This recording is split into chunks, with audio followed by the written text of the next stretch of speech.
This is Andrew Potter, a volunteer with the Sydney Harbour Federation Trust, in conversation with Peter Schirk. Between 1975 and September 1989, Peter worked with the Department of Transport, looking after the maintenance of all lighthouses in New South Wales.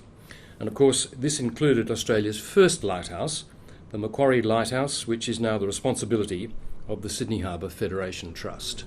Everybody fascinates about Macquarie. You would tell people that, you live at light. Oh, that's got to be remote and whatever. I said, I live in the middle of the CBD.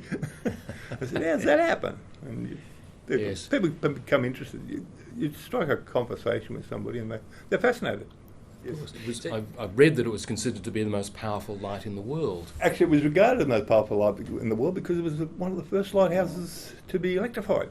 It had its own generation system, which was fired by a coal gas engine and generated. And what they had was what they call a carbon arc lamp, which actually caused a spark between the two contacts, which actually gave them a bright light.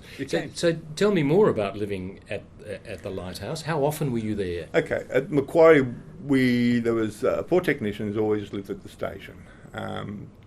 There was station duties which had to be provided for the lot. We call it station. The station duties required for each technician on a weekly rotation. So you had one technician on per week, every week, 24/7. Well, not necessarily 24/7 because we had to do the work in the workshop as well. But the light station was occupied in the dark period, in the evening period. Yeah. In the early days, when I first moved out to Macquarie, we actually turned the light on and off. We used to have to put curtains up in the old lantern room. The light was switched off, turned off. And then in the evening, you came and turned the light on half an hour before sundown. I turned the light off, I think it was in about June of 1976 for the last time before it became automatic. It was a photo cell which operated the light and turned the light on and off. When I started there was a shaft that ran from the eastern side of the light, and it went down the cliff face, inside the cliff. And what was that for? That was actually there for during the war, that they could turn searchlights on along the coast. And that was a shaft that it was on later. I went down a couple of times. Very old rickety thing. I think it was put in about 1943 or something like that. We also had a bunker there. There was an observation bunker which the military could watch the passing ships and what have you.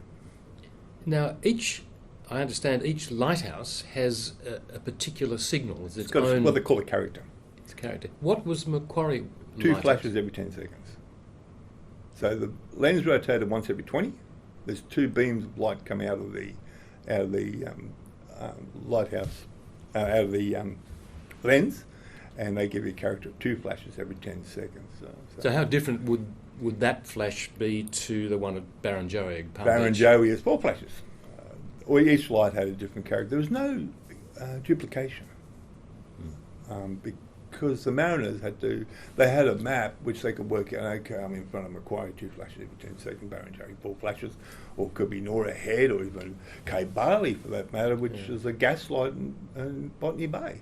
And I think it was every light station had its own different character.